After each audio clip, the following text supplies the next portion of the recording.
GLS Solicitors is led by award-winning solicitor Harjap Singh Bhangal. GLS Solicitors, when the experts need an expert. Hi everybody, welcome to the show. Sat Sri Akal. As you know, we often invite a guest on, and timely sort of really, considering the announcement made in the rain with the umbrella by our Prime Minister that there's going to be an election on July the 4th. So I thought this would be a good opportunity to meet our MPs, and especially with the MP where I'm a constituent of and I live, and also where a lot of you may live.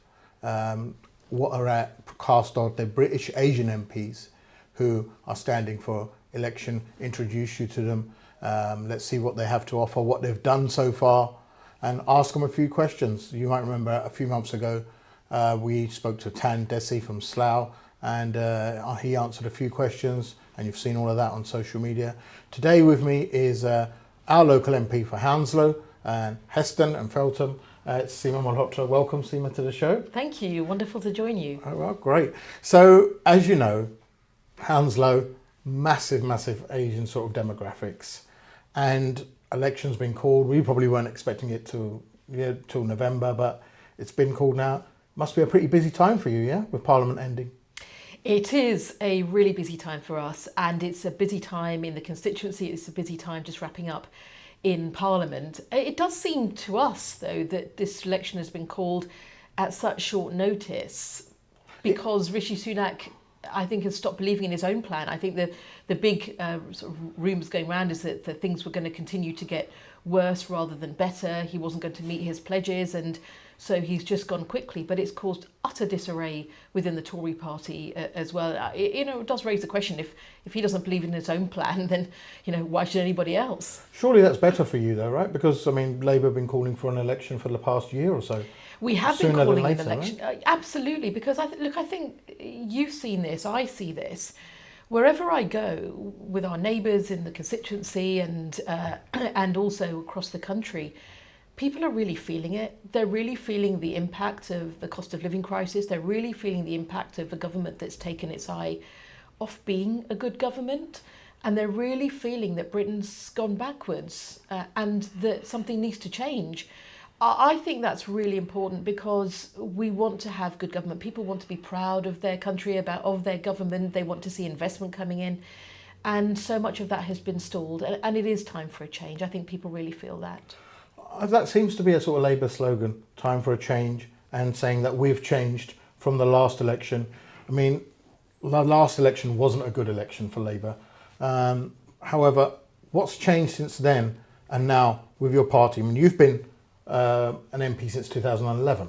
So, regardless of what happened at the last election, you were there before, and you've seen the entirety of this government as it is from inception to the coalition with Nick Clegg's Liberal Dems, and now you're seeing it now, and you've seen all the MPs and PMs come and go, and the foreign secretaries and all their plans with the Rwanda and levelling up and cost of living crisis and now national service. So great news for all you kids out there. Don't worry, we don't want to send you to school. We're going to send you to fight our wars in the army. But, so you've seen it across this. What has changed for Labour in the last 5 years? What would you say?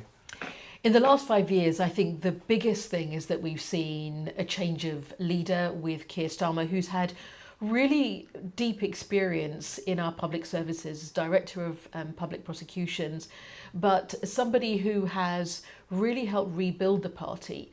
It was broken, I can tell you that. It was broken and it has needed rebuilding. We have, in my experience, the strongest parliamentary team and the biggest focusing on government and serious about governing the country than I have seen in the years since I got elected. I was elected in a by-election at the end of 2011. I did my maiden speech in 2012. And I've seen progressively the cuts that have come in from the Tories. When I started out, there were 6 police officers in every ward, there were sure start centres, local government had enough funding to support local services, and you've seen that change year after year. Something has been cut back. And now all I feel is that in the constituency, And across the country, people are, now we're talking about people having to go to food banks to get food to eat, making sure that, you know, people are struggling to get work and keep work and stability of work. There's so much uncertainty, so much insecurity. Against all of that and the COVID pandemic, the Labour Party has rebuilt itself, and it has focused on what we think the country needs to have changed. And that is based on a lot of conversations, millions of conversations across the country. And that's where now to see a changed Labour Party fighting fit and ready for government is an extraordinary thing to have experienced and been part of. And where I think, you know, again, we go out to the country not just with a message of change, but also with confidence that we're ready for government. Why should the public trust Labour? I mean, we've seen what the Conservatives are doing, and it's fair to say that now there's a lot of infighting. They're probably at a stage where even worse than what Labour were in 2019 with their infighting. But if we talk about our areas, so we talk about Hounslow, we talk about Ealing South, or we talk about Slough, we've seen over the past 10, 15 years, high rates of crime. The high streets have sort of, you know, almost disappeared. Shops on the high street, big brands gone. I mean, nationally and locally, shops like Debenhams, you know, we could, and Clark's has recently gone in Hounslow and shut down, you know, that's where everyone buys their kids' shoes from, right? And so why are we, if the council's in charge of Labour run, then why should the public say, well, hold on, then how, what promises do we have, and what sort of certainty do we have that you'll do a better job in government than what, say, we've probably seen in our local councils? This is very important because central government and local government need to work together.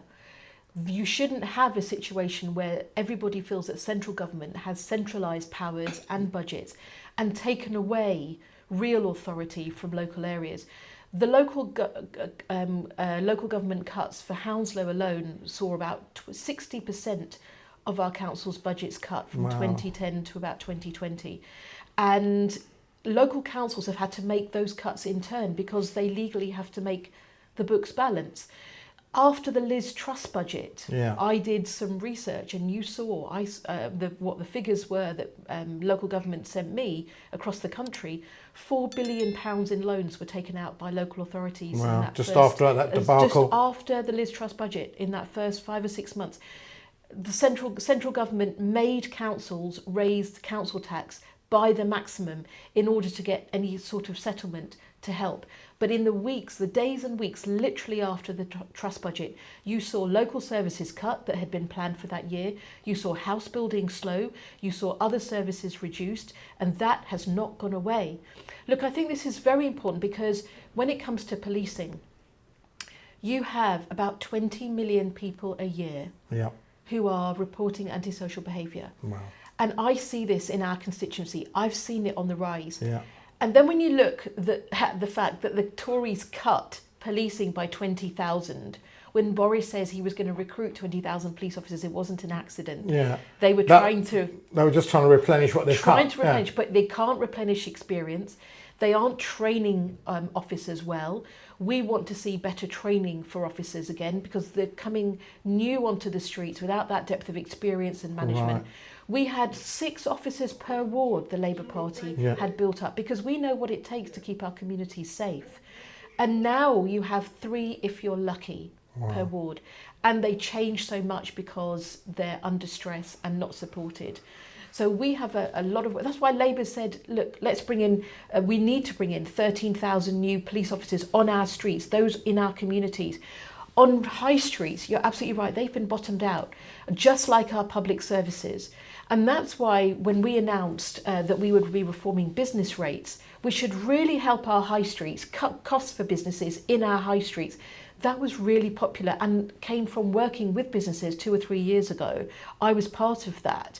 And if we can make business rates, reform our business taxation, reduce business rates for our high street businesses, rebalance that so online large businesses are paying much more of their fair share, that's the way taxation systems should change. Yeah. The Tories haven't done these things. They haven't had a focus on the small guys because they're too focused on where their friends are and on making sure that they're supporting those who are who are the big guys? And look, that's where we need to be making sure that we're rebalancing in fairness for our businesses.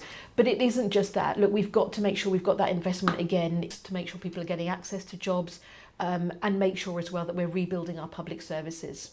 So when people say that, oh, look at Labour-run councils, they're not good, or, they've gone bankrupt, etc., etc., are we saying here, well, actually, that's a direct result of the central government policies? A lot of it is a direct result, and it isn't just Labour councils that have struggled. I can tell you it's Tory councils, it's those with no overall control, right, and it's Labour councils, and it's those that have got a mix, a coalition of their leadership. This is an issue affecting local councils across the country.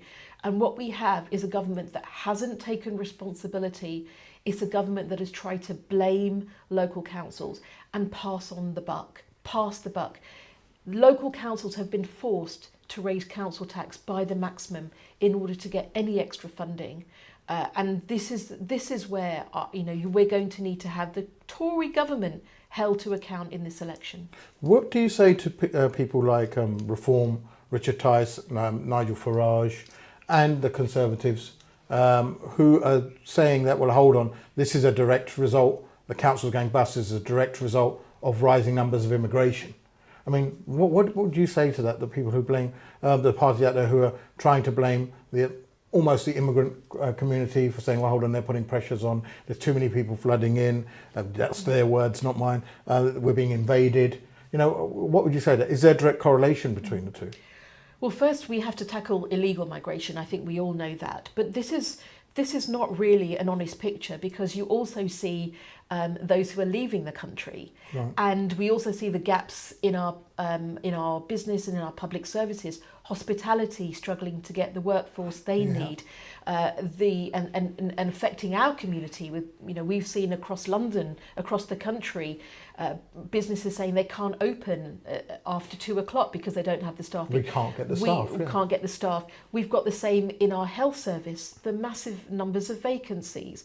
And so it isn't that immigration is a one way system. We've got people who are leaving the country as well, and those who are coming in the country.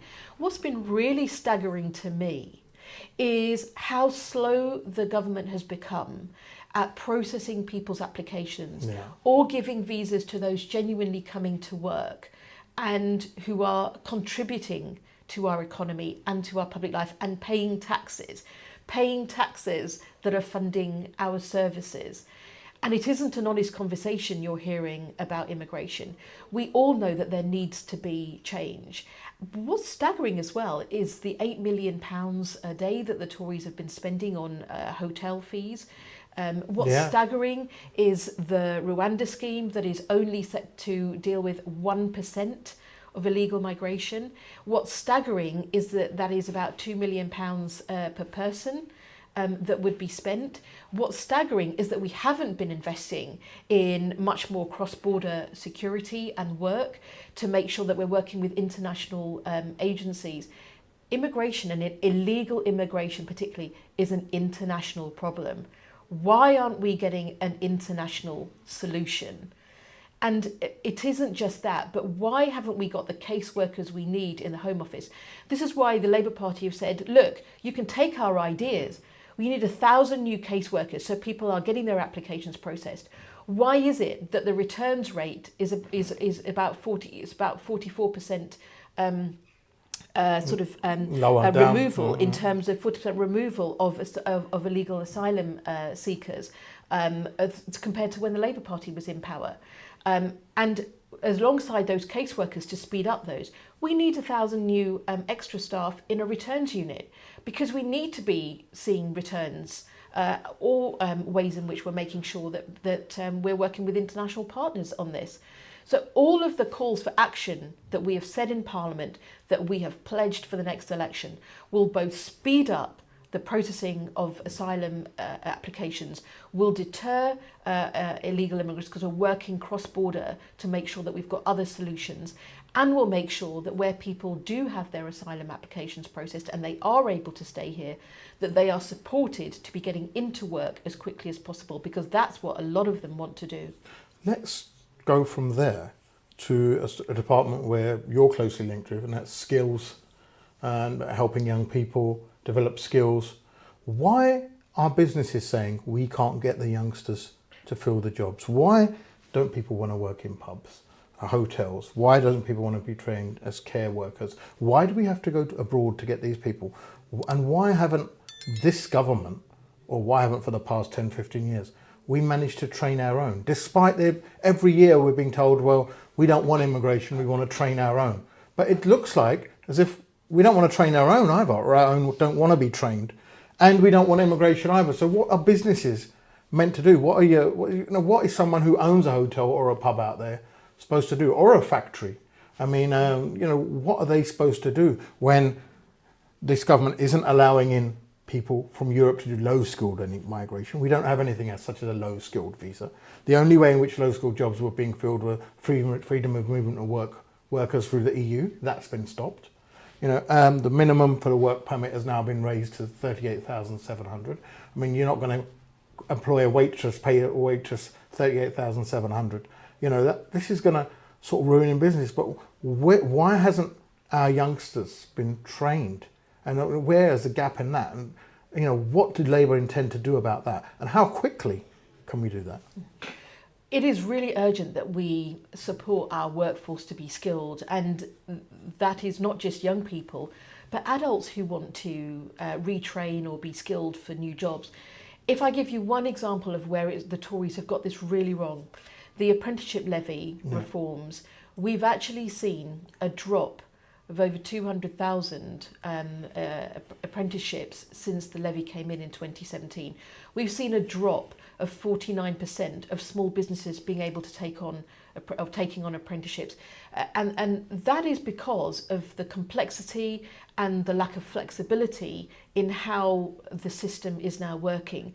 The first thing we will do, or certainly I would do as skills minister if we get in, is to look at how we can very quickly reform the apprenticeship levy to allow greater flexibility for businesses through some of it being reformed, up to 50% being reformed of the growth and skills levy. So shorter courses, getting people skilled up more quickly, being able to build your qualifications over time, being able to be more flexible about what you're learning and working on shorter skills with a new body, Skills England, and working on where we've got all these shortages in the economy. Not just in hospitality, not just in our NHS and our health services, also engineers. We're hundreds of thousands short of engineers across the country. Civil engineers, structural engineers. Yeah, I mean, we need a green revolution. We want to see green energy coming in so people have lower bills for good with homegrown green energy security.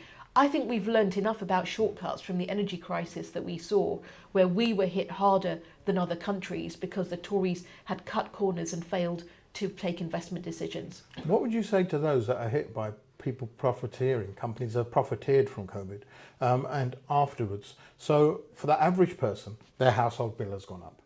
For the average person, their probably council tax has gone up. For the average businessman, their business rates have definitely gone up. For the average person, let's just talk about car insurance, and especially around in Hounslow. I mean, and if you've got a Range Rover, let's say, your renewal quote is crazy. It's 8,000. I had a renewal quote for £8,000. Now, how are people supposed to pay that if they're only earning £30,000? And how, their gas companies, supermarkets have made record profits out of this. What is Labour going to do to bring all of these prices down? Are they going to stick and help with the big businesses? Or is Labour going to actually look out for the little man and the person and say, well, hold on, this is out of order. How can you ask people to suffer and pay big bills when big companies are making record profits and finding loopholes, exploiting loopholes to not pay the tax back either? So you've got companies based offshore providing massive bills to people to where we compare to other countries across Europe. Energy is not as expensive as that. The war, and you can't blame everything on the Russian war and, the oil crisis and Gaza, because that affects other countries too. Then how comes this country just seems to be the worst hit off, and the average person here seems to be much more worse off than anyone elsewhere? You're absolutely right about the billions listed, and for example on PPE contracts. Yeah. And that money has not come back. We've been very clear in Parliament and in public. We want that money back. You should get it back. We should get it back. And why hasn't the government been working harder to get it back? You know, the government had a fraud czar. Really? They resigned because they didn't think Don't that tell me enough it's was designed for fraud. No, they resigned because they didn't believe in what the government was doing. The government also had a recovery czar for children's recovery after the pandemic. And because the government didn't agree choose to implement those recommendations, which we supported, he resigned. And on all of these issues, the government has not taken that action. Billions should be paid back to government for the return to the taxpayer for those who took the money during the pandemic for PPE that wasn't up to scratch and then had to be destroyed. That's one example. But on another, I've just mentioned about the oil and gas companies. Look, the oil and gas companies have made billions in unexpected profits, billions in unexpected profits during the energy crisis. And we have said that there ought to be a windfall tax.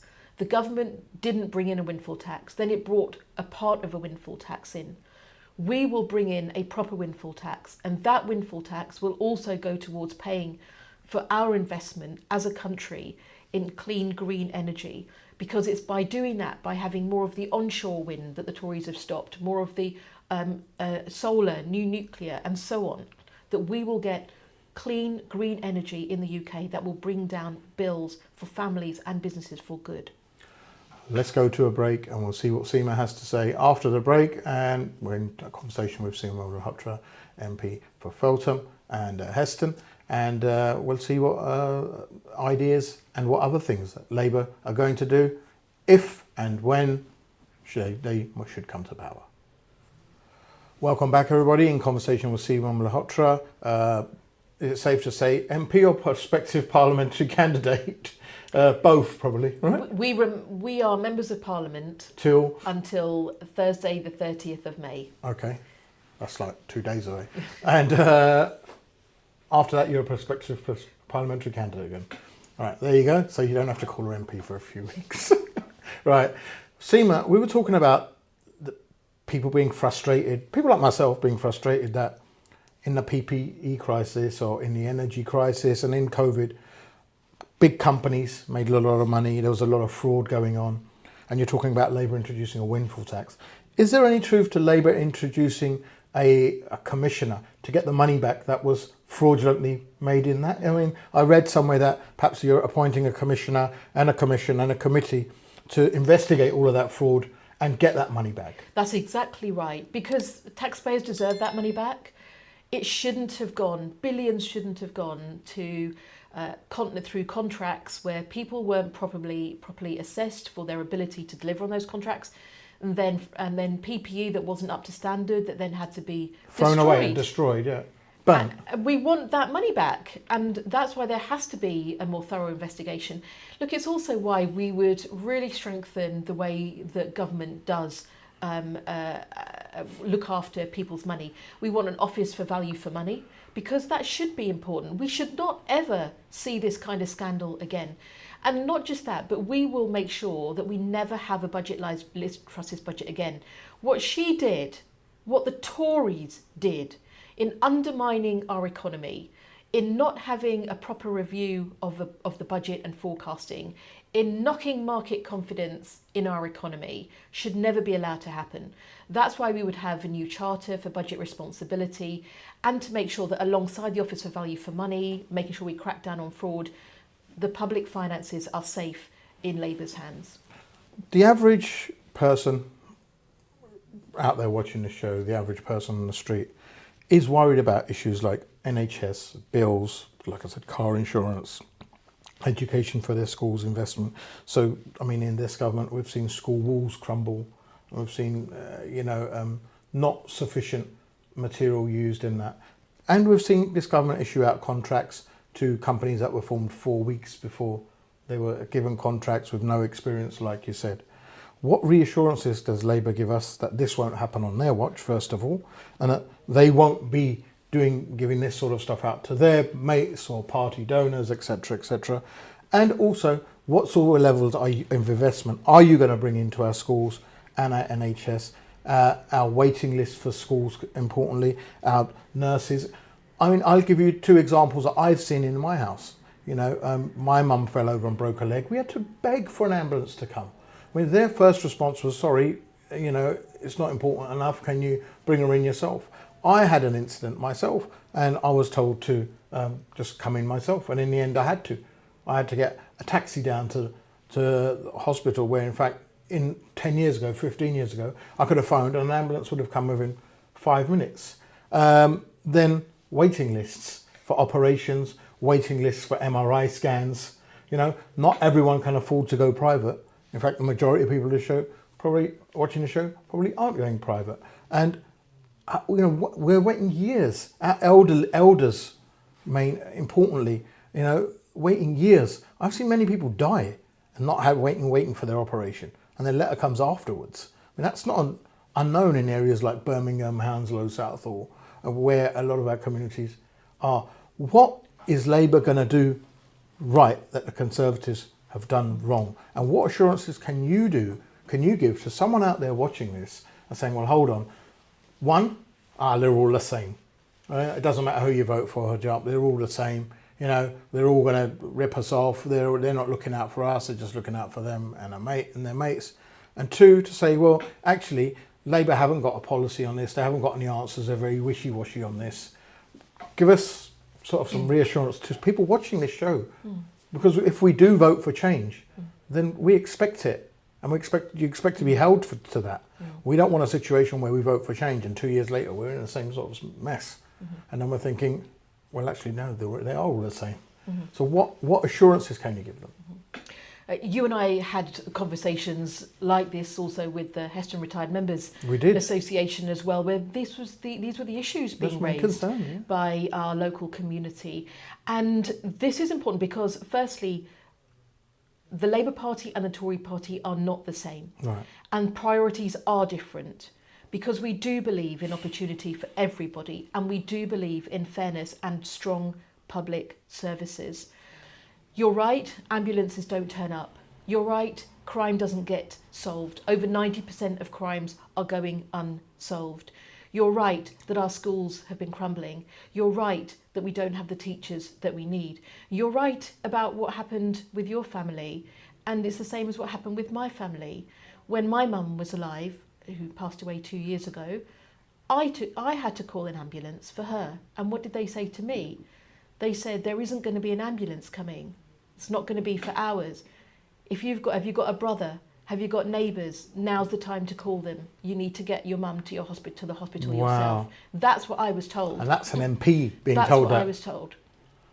And this and it's really scary. It's It is really scary. scary. It is scary. And look, this is the reason why one of our first priorities has absolutely got to be cutting the NHS waiting lists. And we have pledged, it's all costed and all funded, we have pledged 40,000 new appointments a week, evenings and weekends, paying extra to our doctors and nurses to help deliver that as part of our mission to get our NHS back on track. We know that morale has really fallen in our NHS as well. Look, I've got doctors, GPs, and others in my family. You know, every Indian family has so many people in our health service, and look, morale has fallen. People haven't been supported by their politicians. Our best are going abroad. Have not been on their side. Yeah, our Luckily, best are they're going abroad. But it's because of the changes that have gone on, the instability. When you have governments, when you have politicians that talk against your workforce as if they're the problem, rather than solving issues with them, looking at their workloads, making sure that they're supported, that's what we should be doing. These are the same people, the same workers, the same heroes that we clapped during COVID, and then look how they were treated after. It's totally, terrible. Utterly unacceptable. And I've been on the media and I've been in Parliament raising these questions and the challenges. Let me talk about the workforce as well, because it was just until last August that the government had kept a cap on places for young people to go and study medicine. And that was forcing universities to take students from abroad to come and study medicine. Wow. And I was really concerned about this. I mean, we've changed. Our party policy then was to make sure that the government lifted the cap. They have now, but it took them way too long. It took them years longer than they should have done, because we know there's a crisis in our NHS workforce, and it takes 7 years to train a doctor. I had students who had got straight A's in our local schools coming to me to say, help me get a place to study medicine. No. Sometimes we succeeded, sometimes we didn't. And it was because of government policy and nothing else. Not because the universities didn't want them, not because our students didn't want to study, because of government policy. And on all of this, the government's been way too slow to act. And if you think about crime, again, making sure that we have the police on our streets, look, the government should never have cut the policing as deeply as they did. It's really affected our communities and the quality of the policing we get. And that's why we can't, get our policing too soon. Are those 13,000 officers in our communities, the PCSOs and the local officers? They're the ones who are going to be doing the work on the ground with our communities. That's what people want to see. They want to see police walking around the streets. They want to see a police officer they know 1 week to the next. They want to rebuild their trust with the local police service. That's what we've got to work on, and work on as a matter of urgency. A lot of people actually think that policing belongs to the council, and that you set the budgets, or the MP sets the budget. What is the actual situation there? Who sets the policing budgets? Who decides policing? The budgets are coming from the Home Office. That's why it's the Home Office team that's looking to make sure we've got the funding to invest in our policing. And there is some devolution of those settlements, for example, to the Met Police for us. And what we have had with our local council, that our local council has made the choice, even despite being really cash-strapped under this government, to co-invest in some officers where they can over the last 10 years, so that there's some job going on in tackling crime and antisocial behaviour in our communities. And I think that's really important, and they've been leading the way on some of that, because everyone's trying to do the most they can with the limited resources they have. That's why we need to see that investment coming in to our policing. That's got to be led by the Home Office. You have to have a Home Secretary that's taking responsibility. When have you heard James Cleverly taking responsibility? When did you hear Suella Braverman, remember her, taking responsibility? And yet it's Yvette Cooper as our Shadow Home Secretary, who would be our Home Secretary, who has even now taken responsibility. And it isn't just our policing. Look, the other things are making sure the policing have got the tools they need, making sure they've got the technology to fight the new types of crime, making sure they've got support to tackle fraud. Massive, costing us billions in fraud in our financial services, in other services. People have to be really on a watch on fraud as well, but also our schooling. It isn't just our buildings crumbling. We've seen our shortage of teachers. Rishi Sunak says study maths to 18. Yeah, they haven't got the teachers. Haven't got the teachers, yeah. So one of our first pledges is to recruit 6,500 more teachers for our schools. And how do you plan on doing that when the teachers aren't out there? Are you planning to recruit these from abroad? Well, look, let's mention one thing, which is the first thing we've got to do is also retain the teachers we have. Morale is really low, and teachers I've talked to are really thinking about leaving, and many have left. So part of this is about making sure that you're dealing with the schools, making sure that we're putting in mental health support for children, mental health issues, anxiety, really affecting school attendance, making life a lot harder to teach children, making sure that we've got free breakfast clubs for young people in primary schools, because families have really struggled to make ends meet. And I know families where families aren't having 3 full meals a day. And 1 in 4 residents in Hounslow was going hungry when I had our food justice conference last September. So children coming to school hungry is a real issue for how they study. That's why we want to bring in those free breakfast clubs. And the Mayor of London has done that in London in the year just gone, and also the year to come. And look, it is really important, because we've got to recruit teachers, but we won't do that without people feeling that they're going to be supported. That's what they'll have, is support from government. where you'll have a government on the side of our schools, on the side of our teachers, and making sure that we don't just have those teachers, but we've got things like work experience coming back to be compulsory again. That was cut by David Cameron. Making sure that we also have 1,000 new careers advisors. You asked about how are we not getting young people into our professions where the jobs are.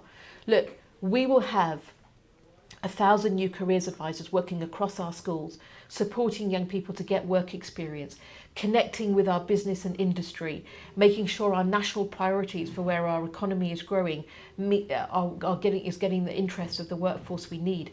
We're joining this up, and we won't just join it up in our communities, we're joining it up in Whitehall. So our Industrial Strategy Council, our skills strategy is all aligned and works its way through so that every part of our system, our careers advisors, our businesses in our communities, our schools, our colleges that we're investing in with new technical excellence colleges, everyone knows what they're doing, and young people will see a step change in the opportunities for them, but also adults for upskilling and reskilling, so that nobody should be left feeling like they're struggling to get a job. How are you going to balance the demand of the public who want to see wages rise with the demand of businesses who want to say, well, hold on, we need to manage business, we need to manage wages? I mean, that's very balanced. We can't have both. You can't have wages rise and businesses be happy about that. Businesses want staff, yes, skilled staff, but a lot of them can't afford to pay the sort of wage of that. And the public will, like our doctors and our teachers, will say, well, hold on, why should we work for peanuts if we've spent X amount on education and spent all of these years getting trained, and you're asking us to work, you know, for what a junior doctor when he qualifies 32,000, a teacher when they qualify 25,000. I mean, they might turn around and say, well, hold on, there's drivers who are working for DPD and Amazon earning more money than us, so why shouldn't we just do that instead of that? How are you going to balance that? That is real going to, you know, I see that as a real problem for this government. I mean, well, how do Labour intend to balance that? The first thing to do is to make sure that you've got the numbers in the workforce that you need, because look, you're right about what's happening is where the market has been failing because you haven't had a strategy for this. And in a sense, you've seen that poaching from one company to the other for HGV drivers, and it's basically because of a destabilisation in secure employment. We need to work on having secure employment with good terms and conditions. That's what we really believe. And stopping things like fire and rehire. That was a real scourge, and it really affected so many of our community in Hounslow as well, when companies at Heathrow were firing and then rehiring during the pandemic, but really almost like settling old kind of negotiations where they hadn't succeeded. People deserve to have a good wage on which they can support their families. That's a starting point. People should have lower taxes, that's why we're not seeing any rise in income tax under Labour. People should have the support for good jobs, and that's why, you know, with our New Deal for Working People, we'll bring in negotiations with sectors, so that you've got some planning ahead. You don't have one company fighting another. You don't have employees fighting their employer. And that's the way you'll actually start to get stability, because the most important thing we need, again, is a long-term plan for our workforce, a long-term plan for our economy. And if we can get that stability, we can get our colleges working more in line with where our businesses are needing more skilled workforce, get our care courses up, get our engineering courses up, getting our teacher training courses up, all of those things, making it easier to take advantage of those opportunities, giving careers advice so people know what the opportunities are, you'll start to see a very big change. A lot of British Asians own a lot of property, and a lot of them are landlords.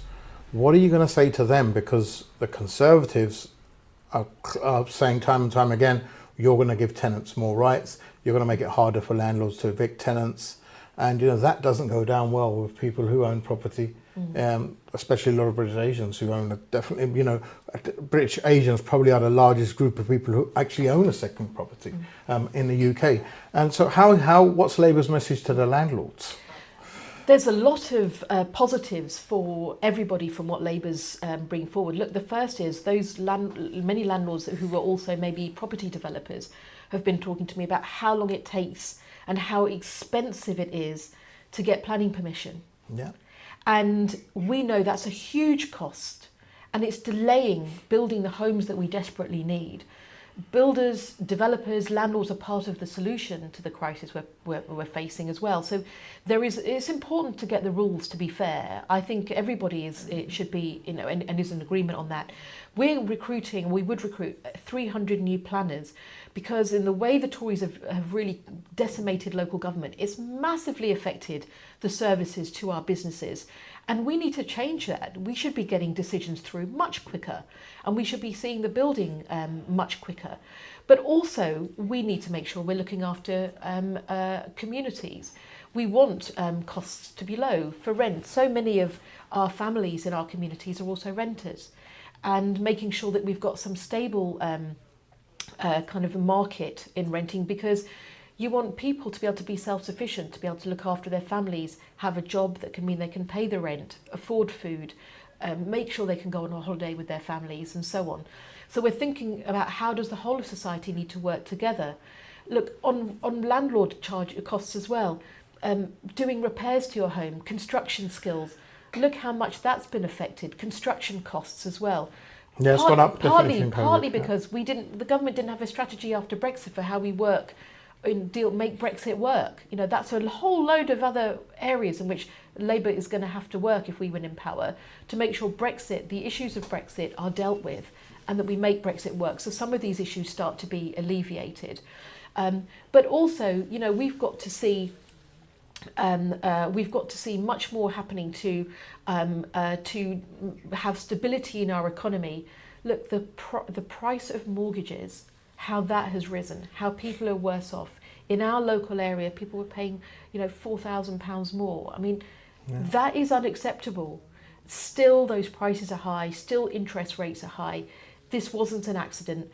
Of course, there were some global factors, but we were hit harder. The Liz Truss budget continues to be a price for which local people and businesses and our landlords are paying. What about affordable housing? And probably I know that in Southall and Hounslow, we've probably got the highest rent rates, comparatively, when you compare them to places like Birmingham, or even places like, on the far end of London, on the other side of, say, towards East London.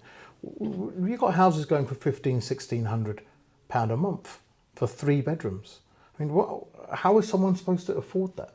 Even on a salary of £40,000 a year or £50,000 a year?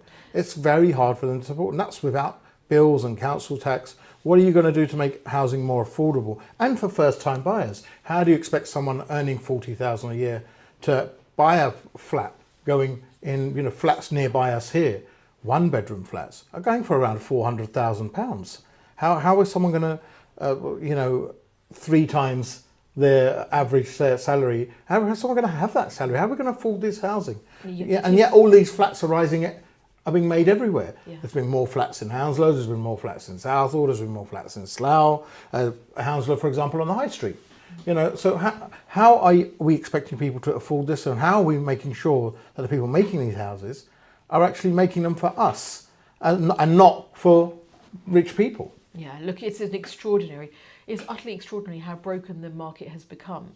And also for those that are leaseholders, many of your viewers are going to be leaseholders, and they've been paying extortionate service charges.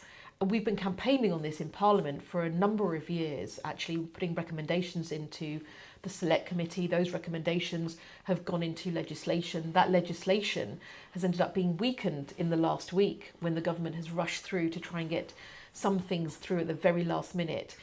Even ministers didn't know that they were going to be losing that legislation. But, one of the things that we know we need to do is to build more homes across the country, and including having some more smaller new towns as well, so that we can see space for people to be living. And we've said that we want to build 1.5 million homes in the first Parliament. The reason why this is important is because, look, you and I know when kids grow up, they want to live near their parents too. They want to be able to afford their home. And we need to be able to make that possible. Part of the reason why there's so much pressure on London is because people as well are coming down to London to live and work because they can't get good jobs in other parts of the country. and we need to reinvest in other parts of the country. That's why, part of the skills budgets strategy, what I would be overseeing if I was a minister, as a shadow skills minister now, would be devolving our skills budgets, working with metro mayors around the country, rebuilding our economy around the country, so that young people growing up feel they can get good jobs wherever they are. And so this is part of how we've got to have a strategy, not just for London, but also look at how we're rebuilding the economy across the country. That's how we'll start to see some of the things change, I hope, quite quickly in those first years of a Labour government. Let's go to something which has been a real bone of contention and a real big issue, especially when it comes to Labour MPs, the abstaining on the Gaza vote. Why did you abstain on the Gaza vote? Was it because you were told to, or was it because that's how you felt at the time? What's the actual reason? The abstention on the SNP motion was alongside us supporting a Labour Party motion. A Labour Party motion that also called for an end to all the hostilities. So you had your own motion? We had our own motion. When, on the same day? On the same day? We had our own motion. So what actually happened is theirs got in before yours? So, and it isn't uncommon for us to support our own motion and abstain on others. Right. The only reason that the motions didn't go through either side was because the Tories voted against them. Right. The Tories voted against them. When you abstain, it doesn't stop a motion going through, but we had our own motion and we supported the Labour motion. And that was calling for an end to hostilities, an upholding of international law. And we have repeatedly been calling for the upholding of international law. We called for an immediate ceasefire a long time ago in Parliament as well, in a motion that also got passed earlier this year. And it isn't just because it's we need it now. We needed an end to the fighting a long time ago. We needed the release of our hostages a long time ago. It's horrific to see what's happening in Gaza now, and you'll see also what's happened in Rafah just this week. Unbelievable the deaths that we've seen and the numbers, the tens of thousands that we have seen, the deaths of civilians in Gaza. I've been a long time campaigner for a two-state solution and for the recognition of Palestine. I went out to Palestine in 2014. I went out again last year. I've chaired a cross-party group that is looking for a two-state solution, and I've chaired that for 5 years. Oh, really? And I work with the NGOs, with Medical Aid for Palestinians, with Amnesty International, on raising the issues in Parliament, the illegal settlements that have been going on, that have been displacing people in the West Bank, the issues of settler violence. I work with and speak to regularly a lot of our ambassadors from the Middle East, whether that is looking at Qatar, Jordan, Egypt, on what needs to happen, not just to make sure that we're having the dialogue we need, but to secure a ceasefire and to secure a two-state solution. Recognition of Palestine is critical, and it's got to be as soon as possible. It's got to be part of the process by which we get as well a two-state solution. And this is why I think this is something you've been involved in for a I've long been time, involved right? for a long Before this time. SNP motion, Before the SNP before motion. anything all blew up about this, the whole contention about Labour MPs being asked to abstain, or even before asked to abstain on the SNP motion, SNP motion, vote for our own motion. Vote for your own motion. So for people who are saying, well, hold on, Labour's stance is very wishy-washy on this, because they did abstain on the SNP motion, that got all the headlines. But from your point of view, you've been well involved with this. We've been really involved and really active. I've lost count of the number of times that David Lammy and Lisa Nandy, who are our Shadow Foreign Secretary and Shadow International Development Secretary, have been out to the Middle East as well since the October the 7th attacks by Hamas. And how many people they've talked to, how many times we've raised in Parliament in different debates the way we need to make sure that international aid, humanitarian aid is getting in, how we've tried to make sure that we're doing everything we can to secure a ceasefire, because it's only Hamas and Israel that can actually put in place a ceasefire, but there has to be allies across the world that are putting pressure on both sides. And we need to see no end to that. It has gone on way too long and it has to stop. The issues I'm also really worried about are the funding for UNRWA. This is the United Nations relief organisation. They run schools in Palestine and support refugee camps and welfare. I've met with them. I have met them in Parliament as well. And we must restore that funding to UNRWA. To make sure that they've got the resources they need. That funding was cut? That funding was suspended following concerns raised by Israel that some of their workers were Hamas sympathisers. But of the thousands working for them, the question over a small number of them was up to Israel to do the vetting also, because Israel has that vetting capability. And there is no doubt none of us would support any Hamas sympathisers being in what was a UN organisation. Yeah. And UNRWA were the first to say, we'll do our own investigation, but you do your independent investigations, and that be rooted out. But it was a very small number of the others who are working tirelessly to support education, welfare and other medical support in refugee camps and also in those public services. I've met with ministers. Your stance has always been the same? Always been the same. And look, it's vital, because what we cannot have are those international organisations who are securing and helping the Palestinian people have their funding cut, have their resources challenged, and it has never been needed more. A lot of people say, and I read the comments and I read everything online, well, hold on. If you want to stop this war, then why are we still selling weapons? Why don't we suspend arms sales to Israel? I mean, surely that's the best way to stop the war. What is Labour's stance on that, on the suspension of arms, sales of arms?